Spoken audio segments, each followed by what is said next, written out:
नमस्कार दोस्तों, रिसेंटली आपने सुना होगा ब्रिटिश रॉयल नेवी का एक स्टील्थ फाइटर जेट F-35 को इंडिया में इमरजेंसी लैंड करवाया गया था। तब से ये इंडिया में फंसा हुआ है। इसको लेकर कई थ्योरीज पेश की जा चुकी हैं, but no one knows what's the actual problem.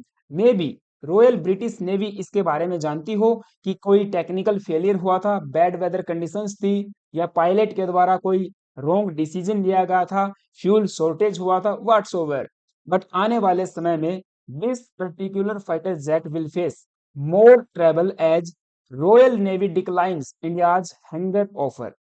क्योंकि जिस दिन ये इंडिया में लैंड हुआ था उसी दिन से केरला के एक इंटरनेशनल एयरपोर्ट के एयर स्ट्रिप पे इसको हवा में खुले में पार्क किया हुआ है।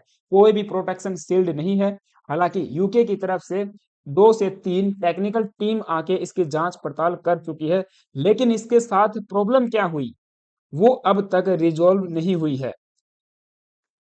हालांकि हमारी सीआईएसएफ इसको गार्ड कर रही है एंड सर्विलांस में रखा गया है, लेकिन प्रोटेक्शन शील्ड न होने की वजह से, इसके ऊपर कोई छत न होने की वजह से ये खुले में है। तो ऐसे में हमारी जो एयर इंडिया है उन्होंने यूके की रॉयल नेवी को ये ऑफर दिया कि आप हमारे सिविलियन हैंगर का इस्तेमाल कर सकते हो, इसका यूज कर सकते हो और इसको हमारे हैंगर में पार्क जो है कर सकते हो, ताकि इसका प्रोटेक्शन किया जाए एंड जो पब्लिक व्यू है उससे भी इसको बचाया जाए, ताकि कोई फोटोग्राफी या वीडियोग्राफी या अदर कोई स्कैनिंग वगैरह ऐसा कुछ इसके साथ न हो।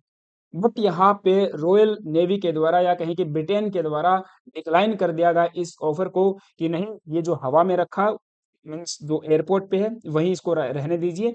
और जो भी ऑफर यहाँ पे मेड किए जा रहे थे हमारी इंडियन एयरफोर्स के द्वारा, यस, हमारी इंडियन एयरफोर्स के द्वारा भी यहाँ पे एक टेम्पोरेरी शील्ड या शेल्टर बनाने का ऑफर दिया गया था, उसको भी डिक्लाइन जो है कर दिया गया है। हम बात करेंगे कि इन ऑफर्स को क्यों ब्रिटेन डिक्लाइन कर रहा है, क्यों रॉयल नेवी इतनी डर रही है कि यदि इंडिया के संपर्क में ये आ गया, इंडिया के संपर्क में इन द सेंस कि यदि इंडियन ऑफिशियल्स या इंडियन जो भी हमारे यहाँ पे काम करने वाले लोग हैं उन उनसे थोड़ा बहुत भी ये इंटरेक्शन में आ गया तो पता नहीं क्या हो जाएगा। तो हम बात करेंगे, लेकिन थोड़ा सा ब्रीफ में जान लेते हैं कि हुआ क्या था। अब देखिए, यूके का एक कैरियर स्ट्राइक ग्रुप है जो इंडियन नेवी के साथ में एंड हमारी और एयरफोर्स के साथ में भी ज्वाइंट एक्सरसाइजेज को कंडक्ट करता रहता है सालाना। ये नॉर्मल रूटीन होता है कि हमारी इंडियन नेवी के साथ इस तरह की एक्सरसाइज होंगी। इस साल भी हुई।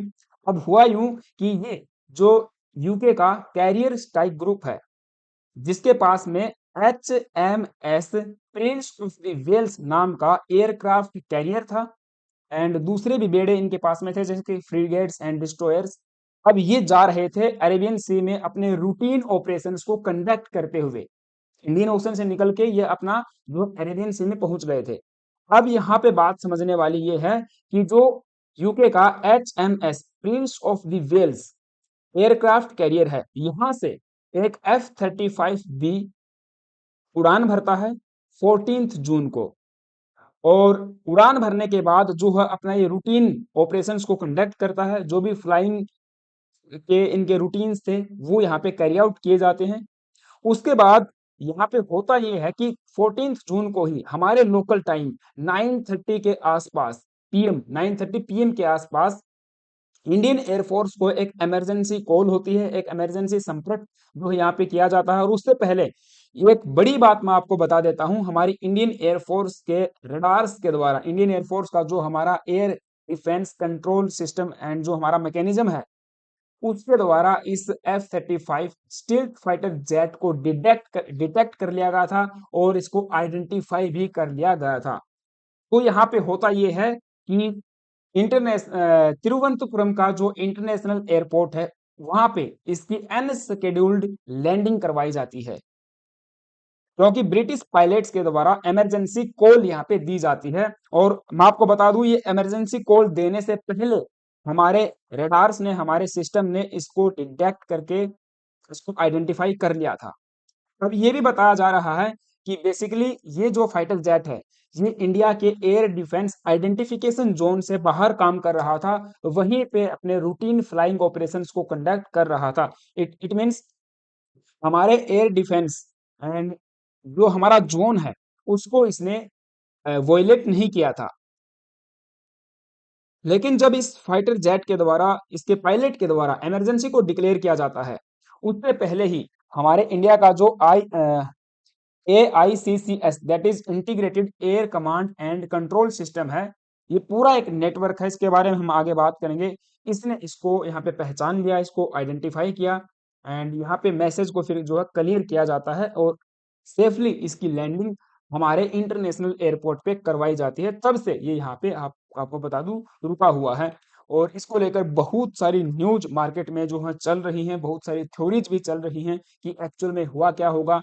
कि कोई कह रहा है कि फ्यूल का शॉर्टेज हुआ था, कोई कह रहा है कि यहाँ पे डाइवर्ट कर दिया था, पायलट के द्वारा डाइवर्जन की वजह से यहाँ पे इमरजेंसी लैंडिंग करवाई गई। कोई कहता है कि जो टेक्निकल फेलियर्स हैं, जो एवियोनिक्स सिस्टम है वो काम करना बंद कर गया था। इंजन फेलियर के बारे में भी बातें चल रही हैं। बहुत सारी थ्योरी हैं, आपने सुनी होंगी सोशल मीडिया पे भी, एंड इवन हमारे जो मीडिया हाउसेज हैं वहां पे भी एक्सपर्ट्स अपनी बात को रख रहे हैं। बट अभी तक जो प्रॉब्लम है वो या तो सामने आई नहीं है, या फिर ब्रिटिश रॉयल नेवी को ही इसके बारे में पता है, क्योंकि 2 से 3 टेक्निकल टीम आके इसको जो है जांच पड़ताल इसकी कर चुकी हैं। But still the problem is remains.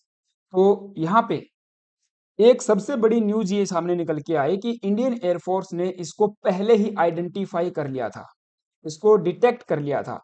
आप समझिए कि हमारा जो रेडार सिस्टम है, हमारा जो नेटवर्क हमने बना रखा IACCS, जो कि इस पूरे रीजन का आपको बता दूं one of the best network है, one of the best system है। हवा में जितने भी एरियल थ्रेट्स हैं, जो भी टारगेट्स हैं, उन सबको पहले ही पहचानने की काबिलियत इसके अंदर है। और मोस्टली आपको बता दूं ये इंडिजीनियसली मैन्युफैक्चर्ड है, हमारी टेक्नोलॉजी इसके अंदर लगी हुई है। अब जब ये खबर सामने आती है कि इंडियन एयरफोर्स के द्वारा बाकायदा एक रिपोर्ट इसके ऊपर पेश की गई है कि किस तरह से इमरजेंसी डिक्लेयर की गई, और किस तरह से इमरजेंसी डिक्लेयर होने से पहले ही हमारे सिस्टम ने इसको जो आइडेंटिफाई कर लिया। अब यही बात, यही न्यूज जो है पूरे वर्ल्ड मीडिया में सुर्खियां बनी हुई है।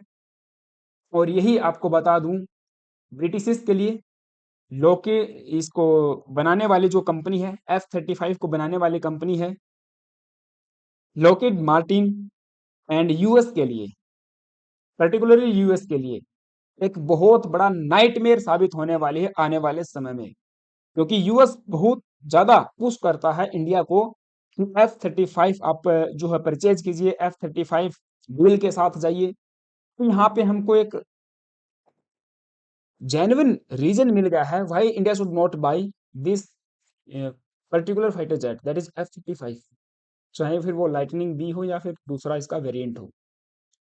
इंडियन एयरफोर्स के द्वारा बाकायदा प्रेस रिलीज करके यह कहा गया है on having declared A diversion of an emergency, F-35B was detected and identified by the Indian Air Force Integrated Air Control and Command System network, और इन्होंने क्लियर किया रिकवरी को लेकर। तो इस इंसिडेंट के बाद एक लार्जर क्वेश्चन ये राइज होता है, has India cracked the code to track aircraft designed to evade radar and operate undetected in hostile air space? जिसका जवाब हमको आने वाले कुछ समय में मिलने वाला है। फिलहाल के लिए इसके ऊपर हम कुछ कह नहीं सकते। लेकिन यहाँ पे जो दूसरे डिफेंस एनालिस्ट्स हैं एंड जो एक्सपर्ट्स हैं, वे यहाँ पे अलग अलग थ्योरीज को पेश कर रहे हैं कि क्यों इंडिया के अंदर ये अभी भी स्टैंड है, इसके पीछे के क्या रीजंस हैं। वे अपनी अपनी बातों को यहाँ पे बता रहे हैं, और आप देखिए इस तरह से हमारी जो CISF है वो इसको गार्ड कर रही है। हवा में हवा में मीन्स एयर स्पेस को जो है पार्क किया हुआ है। और ये वाला पर्टिकुलर इनका एयरक्राफ्ट कैरियर आप देख पाओगे, जैसे कि हमारे पास INS विक्रांत है और INS विक्रमादित्य है एयरक्राफ्ट कैरियर्स, वैसे ही ये आपका एयरक्राफ्ट कैरियर है HMS Prince of the Wales. तो ये आपका यूके का रहने वाला है। एंड जैसा मैंने बताया कि इसके इन्वेस्टिगेशन के लिए आपकी यूके की जो टीम्स हैं वो आ चुकी हैं। पहले भी इंडिया में आई थी, उसके बाद मंडे को भी और ट्यूसडे को भी बताएगा कि ये जो है इस पर इन्वेस्टिगेशन करके गई हैं कि हाइड्रोलिक्स का फेलियर हुआ है या इंजन फेलियर हुआ है, फ्यूल शॉर्टेज हो, पता नहीं। कई सारी थ्योरीज मैंने बताया चल रही हैं। इवन जो साउथ चाइना मॉर्निंग पोस्ट है, हांगकांग बेस्ड, उन्होंने तो ये तक छाप दिया कि ईरान यूक्रेन के बीच में, सॉरी कहाँ यूक्रेन आ गया, ईरान और इजराइल के बीच में जो कॉन्फ्लिक्ट चल रहा है, उसके मद्देनजर, उसी के चलते हुए इंडिया में इसकी इमरजेंसी लैंडिंग करवाई गई है एंड इंडिया के साथ में कोई साठ गांठ यहाँ पे बैठाई जा रही है। इंडिया के एयर स्पेस का, इंडिया के जो एयर बेसिस हैं, उनका इस्तेमाल NATO countries and allied countries करना चाहती हैं। तो ये भी थ्योरी जो है चल रही हैं, बट कुछ भी कंक्रीट एविडेंस इनके पास में नहीं है। हाँ, इतना जरूर है कि इमरजेंसी लैंडिंग इन्होंने की है और वो तब से ही फंसा हुआ है। अब यूके चाहता है कि भारतीय इसके पास में न आए, भारत की नजर इसके ऊपर बिल्कुल भी न पड़े, बिल्कुल चाहता है। क्योंकि देखिए, हमने कई बार ऑफर किया है, एयर इंडिया के द्वारा ऑफर किया गया, हमारी जो इंडियन एयरफोर्स है मिलिटरली, यहाँ पे उनको ऑफर दिया गया कि चलिए हम एक टेम्परेरी साइड यहाँ पे बना देते हैं, आपका जो हवा में रखा हुआ ये प्लेन है, मीन्स हवा में ही है, जो एयर स्ट्रिप पे खड़ा हुआ है, उसको प्रोटेक्ट करने के लिए धूल मिट्टी से भी, हीट से भी, एयर से भी, रेन हो रही है, मानसून का हमारे यहाँ पे सीजन चल रहा है, तो हर दिन बारिश हो रही है। तो ऐसे में ये ऑफर्स दिए गए, बट इन्होंने डिक्लाइन कर दिया, कैटेगोरिकली इन्होंने मना कर दिया कि देखिए इसकी कॉस्ट बहुत ज्यादा, ऐसा रीजन क्या दिए गए कि इसकी कॉस्ट बहुत ज्यादा है। अगर कल को मान ले किसी हैंगर में इसको खड़ा कर दिया, वहां पे आग लग गई, इलेक्ट्रिक शॉर्टेज होगा, कुछ भी मीन्स यहाँ पे ड्रॉप हो जाता है, तो आग लगने की वजह से इसके अंदर जो नुकसान होगा वो इंडिया रिकवर नहीं कर पाएगा। दूसरा मीन्स उसको रिकवर कौन करेगा फिर? दूसरा, ये एडवांस्ड टेक्नोलॉजी से लैस है, ये टेक्नोलॉजी इंडिया ने कभी देखी नहीं, इनका कहना है।